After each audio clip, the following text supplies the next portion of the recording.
Now here's an original Commonwealth Bank of Australia. Now in these little outback towns, if you can imagine that, you would have had little communities like this, small little towns, and this would be the local bank. So let's go in and have a look and see how they did it years ago.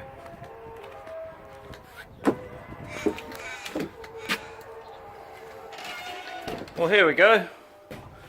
The old typewriters, not sure. There's a old calculator, like a money counting thing.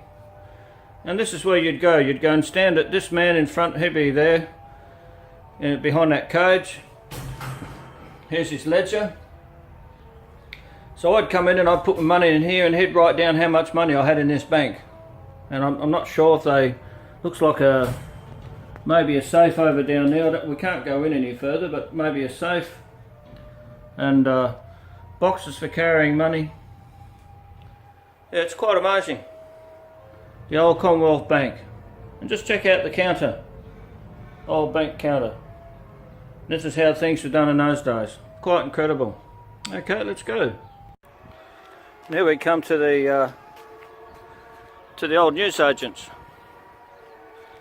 You come along here, you buy your newspaper. I die to live for you, for your dying and dry cleaning. Send to E.W. Bronson, 14-8 Rundle Street. Rundle Street's in Adelaide. Works at Ethelton.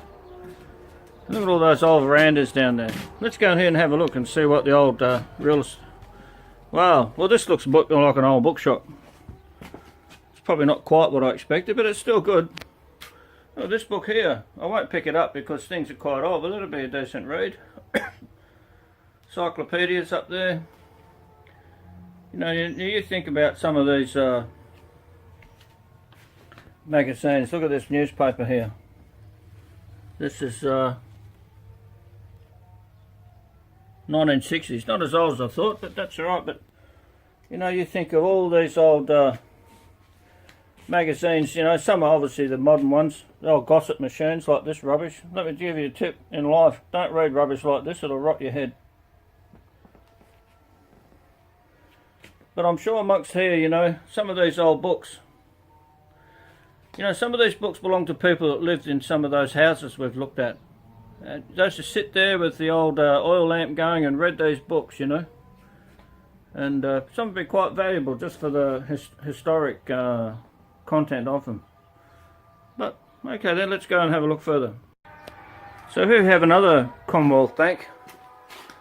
This one's looks like a bit more sophisticated. But you'd come in here. It says here telephone account inquiries, but this is part of the banking thing. And come around here. All the old bags. I used to see these. My dad used to carry one just like that in the middle of the frame when I was young. They'd sort out the mail. People would come here to collect their mail. Old safe down there. The banker, he would do his work there. But have a look around here now. The old days we used to have phone exchanges and people working on switchboards, and this is what it was like in the old days. Not like today. You'd have someone sitting there just like this. I walked in here and I thought, well, someone sitting here. Well, it is, but she's not going to move for a while. But what would happen is someone would ring her and say, well, I want to talk to Mr. Smith down the road, and she'd know the hole that Mr. Smith is in, and then she'd plug the cord into where Mr. Smith is, and the two people would talk together. And that was her job, was to sit there all day and do all that and operate those switchboards.